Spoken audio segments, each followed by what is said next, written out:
क्या होगा जब अनु के पापा आखिरकार अपना फैसला बदल देंगे और आर्य सर और अनु को लंदन जाने की इजाजत दे देंगे? जी हाँ दोस्तों, सीरियल तुमसे तुम तक के 30 सितंबर के धमाकेदार एपिसोड में आपको देखने मिलेगा ऐसा बड़ा ट्विस्ट जिसे सुनकर आप भी दंग रह जाएंगे।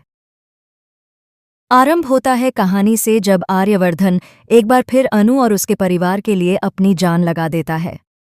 पुष्पा जी को जेल से छुड़ाने का काम आसान नहीं था, लेकिन आर्य सर ने अपनी समझदारी और हिम्मत से यह कर दिखाया।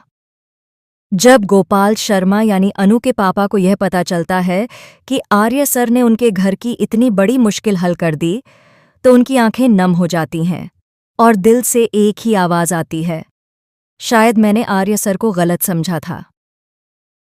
गोपाल शर्मा सोच में पड़ जाते हैं कि मैंने ही तो अनु को आर्य सर के साथ लंदन जाने से मना किया था, लेकिन आज जो इंसान मेरी फैमिली के लिए इतना बड़ा बलिदान दे सकता है, क्या वह मेरी बेटी का बुरा सोच सकता है? शर्मा जी खुद से सवाल पूछते हैं और जवाब में उनके दिल से आवाज आती है, नहीं, बिल्कुल नहीं। दोस्तों, यही वह पल है जब शर्मा जी का दिल बदलने लगता है। उनके मन में उठता है कि समाज क्या कहेगा, लोग क्या सोचेंगे, यह सब महत्वहीन है, क्योंकि असली सच तो यह है कि आर्य सर की वजह से ही आज उनका परिवार चैन की सांस ले पा रहा है। और फिर शर्मा जी का दिल कहता है कि अब मुझे अनु की खुशियों के रास्ते में दीवार नहीं बनना चाहिए। धीरे धीरे माहौल बदलने लगता है।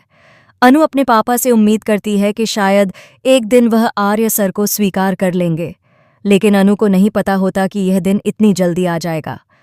अचानक अनु के पापा आर्य सर के पास जाते हैं।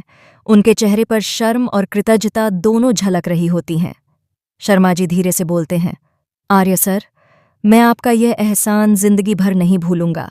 मुझे माफ कर दीजिएगा कि मैंने अनु को आपके साथ लंदन जाने से रोका था। ये मेरी मजबूरी थी, लेकिन अब मुझे कोई टेंशन नहीं है। मैं चाहता हूं कि मेरी बेटी अनु आपके साथ लंदन जाए। यह सुनते ही अनु, आर्यवर्धन और पुष्पा जी सब हैरान रह जाते हैं। अनु के चेहरे पर खुशी और आंखों में आंसू एक साथ आ जाते हैं। आर्य सर खुद को रोक नहीं पाते और शर्मा जी से कहते हैं, देखिए, ऐसी कोई बात नहीं है। आपको मुझसे माफ़ी मांगने की कोई ज़रूरत नहीं है। मैं आपकी चिंता समझ सकता हूँ। आप अनु के पापा हैं और आपके फैसले का मैं हमेशा सम्मान करूँगा, लेकिन दोस्तों, यहीं से कहानी में आता है सबसे बड़ा मोड़। शर्मा जी अनु का हाथ आर्यवर्धन के हाथ में रख देते हैं और कहते हैं, मुझे अब तुम दोनों पर पूरा विश्वास है। अनु मेरे लिए सबसे कीमती है और आज मैं उसे तुम्हारे हवाले कर रहा हूँ। तुम दोनों साथ में लंदन जा सकते हो। यह पल इतना भावुक होता है कि अनु को यकीन ही नहीं होता कि उसके पापा ने आखिरकार उससे और आर्य सर को हाँ कह दी है। आर्य सर भी खुशी से उछल पड़ते हैं। लेकिन दोस्तों, जैसे ही यह खुशखबरी मीरा तक पहुंचती है, तो मीरा का गुस्सा 7वें आसमान पर पहुंच जाता है। मीरा बड़बड़ाती है, ये कैसे हो सकता है?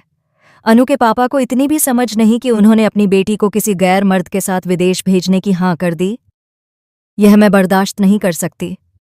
मीरा की आंखों में जलन साफ झलकती है और उसकी नफरत अब और बढ़ने लगती है। दोस्तों, अब सवाल यह है कि क्या मीरा इस फैसले को चुपचाप मान लेगी या फिर वह अनु और आर्य सर के खिलाफ कोई नया खेल खेलेगी? इस रहस्य का पर्दाफाश अगले हिस्से में होगा। दोस्तों, जैसे ही अनु के पापा का यह फैसला सबके सामने आता है, पूरे घर का माहौल बदल जाता है। अनु की खुशी का ठिकाना नहीं रहता। वह अपने पापा की तरफ देखती है और सोचती है, क्या यह सच है?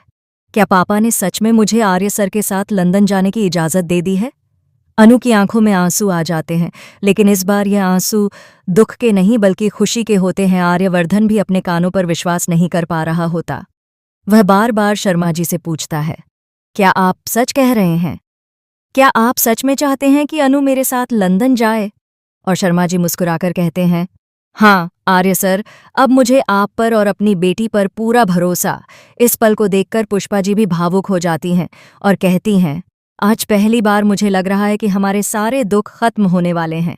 लेकिन दोस्तों, जहां एक तरफ सब खुश हैं, वहीं दूसरी तरफ मीरा का गुस्सा काबू से बाहर हो रहा है। मीरा खुद से कहती है, नहीं, ये कभी नहीं हो सकता। अनु और आर्यवर्धन को साथ में लंदन जाने देना मतलब मेरी हार को स्वीकार करना। मैं ऐसा कभी नहीं होने दूंगी। मीरा के चेहरे पर एक खतरनाक मुस्कान आ जाती है और वह प्लान बनाने लगती है। मीरा सोचती है कि अगर वह सीधे अनु और आर्यवर्धन को रोक नहीं सकती तो वह ऐसा जाल बिछाएगी कि सब कुछ बर्बाद हो जाए। उसकी आंखों में बदले की आग साफ झलक रही होती है। उधर अनु अपने पापा को गले लगाकर कहती है, पापा, आपने आज मेरी जिंदगी की सबसे बड़ी ख्वाहिश पूरी कर दी। और आर्य सर अंदर ही अंदर वादा करते हैं कि वह अनु को कभी दुखी नहीं होने देंगे। लेकिन दोस्तों, उन्हें अभी यह अंदाजा नहीं होता कि मीरा पहले से ही कोई चाल चल रही है। अगले ही दिन मीरा कुछ ऐसा कदम उठाती है जिससे पूरे घर में हलचल मच जाती है। मीरा पूरे मोहल्ले में बातें फैलाने लगती है। देखो, अनु के पापा ने अपनी बेटी को एक गैर मर्द के साथ लंदन भेजने की इजाज़त दे दी। अब लोग क्या कहेंगे? यह सुनकर लोग तरह तरह की बातें करने लगते हैं। अनु के पापा तक भी ये बातें पहुंचती हैं। कुछ पड़ोसी ताना मारते हैं, शर्मा जी, आप तो बड़े संस्कारी बनते थे, अब बेटी को गैर मर्द के साथ विदेश भेज रहे हो। यह सुनकर शर्मा जी का दिल फिर से डगमगाने लगता है। दोस्तों, यही वह सस्पेंस भरा मोड़ है जब सवाल खड़ा होता है कि क्या शर्मा जानता